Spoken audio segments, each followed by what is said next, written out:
Welcome to the Deep Dive.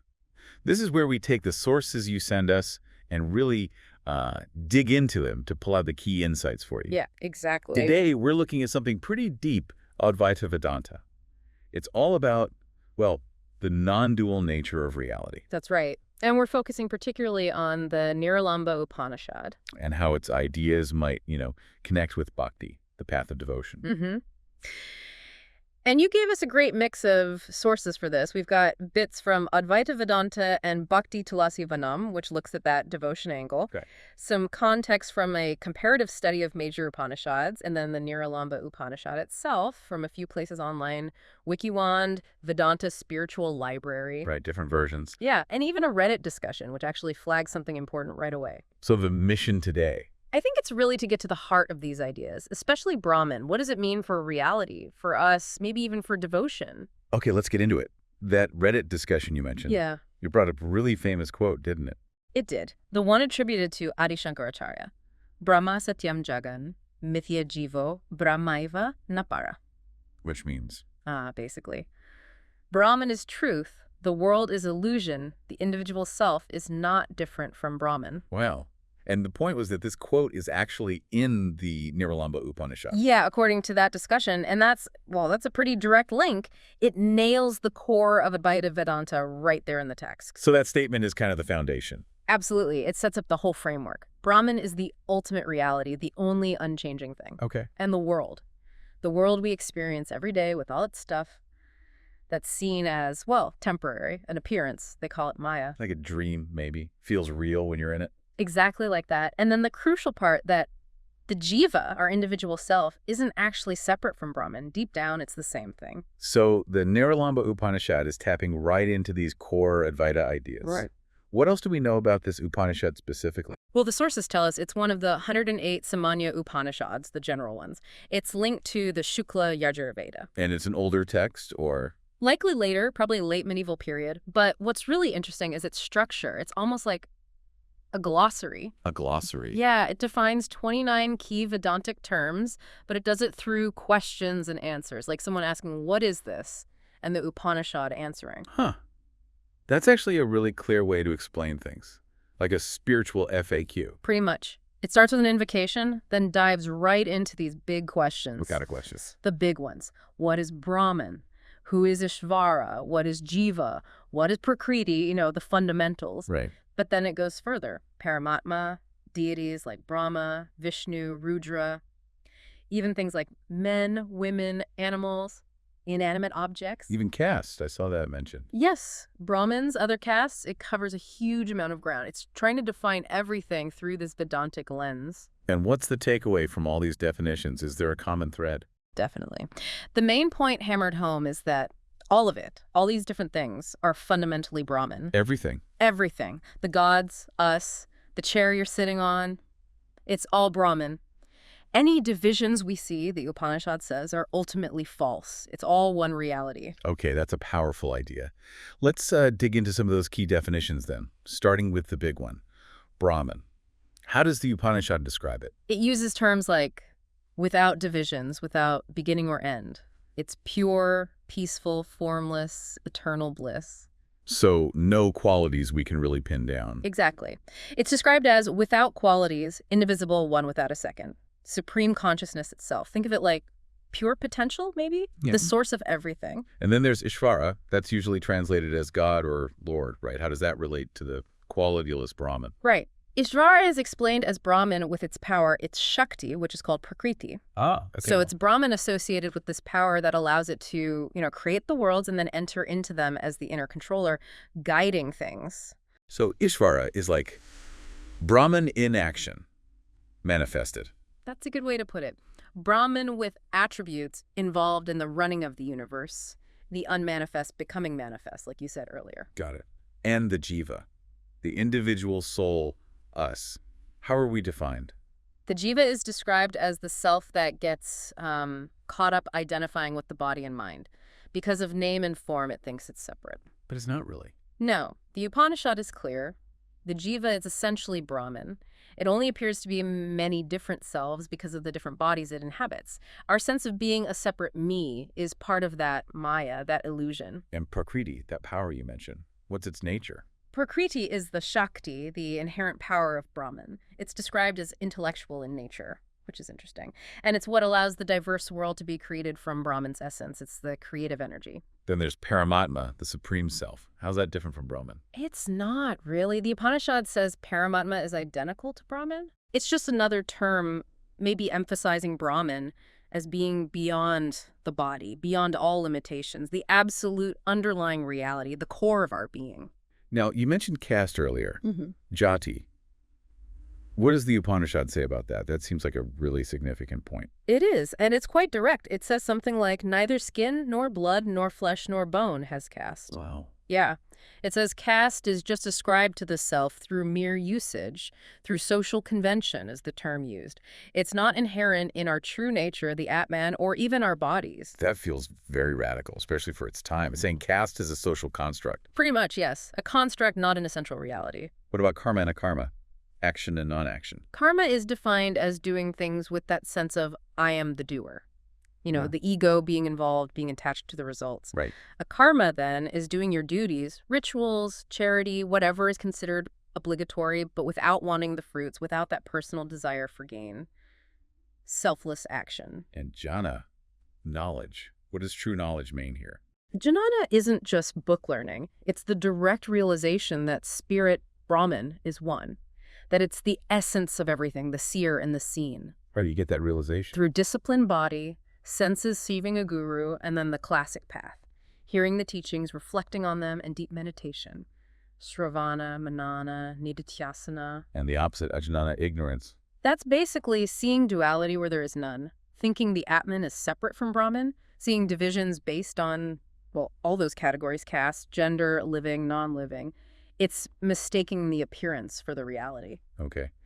It also defines pleasure and pain, sukha and dukkha. Where do they come from? Sukha, true pleasure or bliss, comes from realizing our true nature as Satchitananda being, consciousness, bliss. It's inherent in the self. And pain. Dukkha, pain, arises from focusing on the non-self. Thinking about worldly things, getting attached to objects and experiences that are temporary and outside our true nature. And heaven and hell. Swarga and Naraka, are they places? The Upanishad gives them a more psychological or experiential meaning, it seems. Heaven, Swarga, is associating with the holy, with the truth, Brahman. And hell, Naraka, is associating with the worldly, the unholy, and being deeply attached to that kind of existence. So it's more about our state of being and our company. Less about location, more about association and attachment. Okay. Now, this next part feels really crucial. Bandha and moksha. Bondage and liberation. What counts as bondage? This is where it gets really interesting, maybe even counterintuitive. Bondage includes things like thinking I was born, feeling possessive, this is mine, ego, I am the doer. Okay, that makes sense. But it also includes desiring psychic powers, wanting to worship gods or people with attachment, doing yoga just for the powers, sticking to caste duties with ego. Right? Even imagining negative things about the Atman, planning actions for specific results, and get this, even the desire for moksha itself. Wait, wanting liberation is also bondage. According to this text, yes. Because it's still a mental construct, a desire, an idea rooted in the mind that feels separate and bound. It keeps you focused on a future state rather than the present reality. That's mind-bending. So if wanting moksha is bondage, what is moksha then? Moksha is simply the end of that bondage. It comes through discrimination, viveka, seeing the difference between the eternal Brahman and the ephemeral Maya. And it involves letting go of all that possessiveness, all those mental concepts, including the desire for liberation itself. It's a state of being, not an achievement. Wow, okay. And it also defines tapas and sannyasin. Yeah. Tapas, austerity, isn't just about physical hardship. It's about burning away those seeds of imagination, those limiting concepts, and the fire of realizing Brahman is truth. The world is Maya. An inner purification. Exactly. And a sannyasin, the renouncer, is someone who has dropped all duties and ego, fully realizing I am Brahman, through the Mahavakyas, the great sayings, and lives in nirvikalpa samadhi, that deep state of unity consciousness. Okay, so we've got a pretty clear picture of the Nirlamba Upanishad's perspective, which is deeply rooted in Advaita. Now, how does this mesh with Bhakti, with devotion?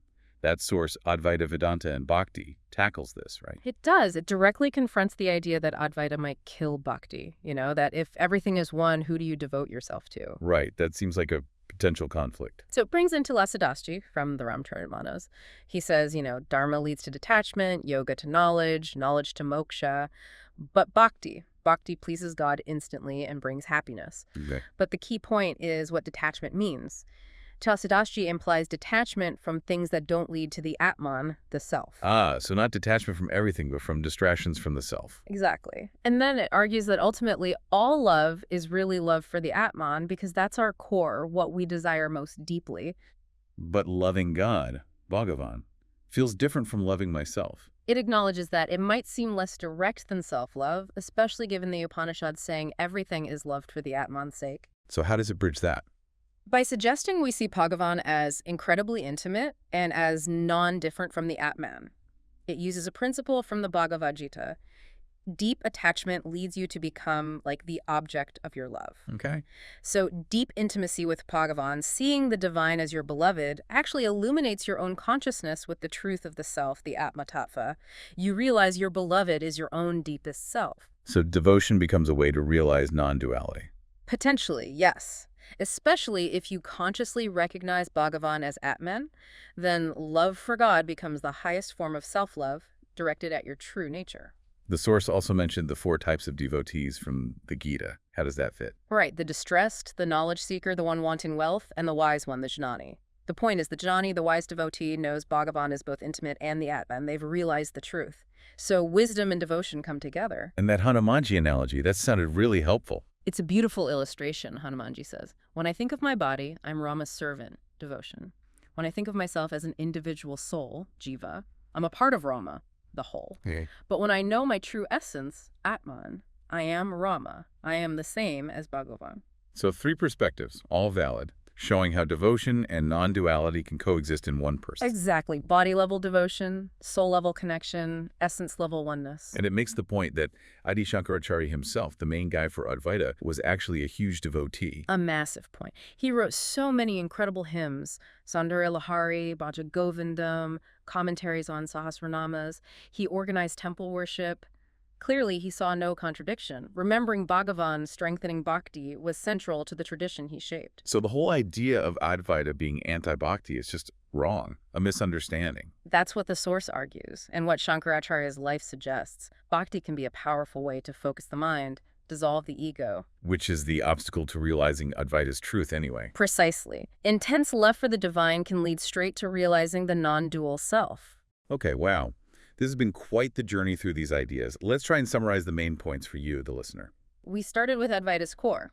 Brahman is the only reality. The world, Maya, is an appearance. And you, the jiva, are fundamentally Brahmins. We looked at the Anulamba Upanishad, this unique text structured like a Q&A, defining all these key terms: Brahman, Ishvara, Jiva, Prakriti. Right, and emphasizing that everything is Brahman. Divisions are illusory. We saw its definitions of knowledge, ignorance, pleasure, pain, even heaven and hell as states of being or association. And crucially, its radical view of bondage, including the desire for liberation itself and moksha, as the simple cessation of these mental constructs through discrimination. Then we explored how this seemingly abstract philosophy, Advaita, can harmonize beautifully with bhakti, the path of devotion. Yeah, seeing devotion not as an obstacle, but potentially as a direct path to realizing the Atman, our true self, which is Bhagavan.